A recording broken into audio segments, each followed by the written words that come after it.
Алла елшісі Мұхаммед саллаллаху алейхи ва саллям үнемі осы дұғаны оқитын еді. Яғни, я муқаллибал құлуб, сәбит қалби аля диник.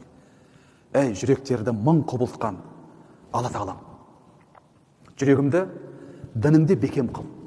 Осы дұғаны оқып болғаннан кейін Анас бин Малик сахаба пайғамбарымыздан сұрайды: "Уа Алланың елшісі, біз сізге және сіздің алып келген дініңізге толықтай иман келтірдік.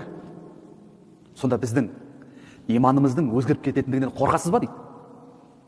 Сонда Алла елшісі Мұхаммед саллаллаху алейхи ва саллям былай деп айтады: жүрек адамның қалыбы жел тұрған шөл далада ұшып жүрген құстың қауырсыны секілді оңға солға мың құбылады деп жауап береді.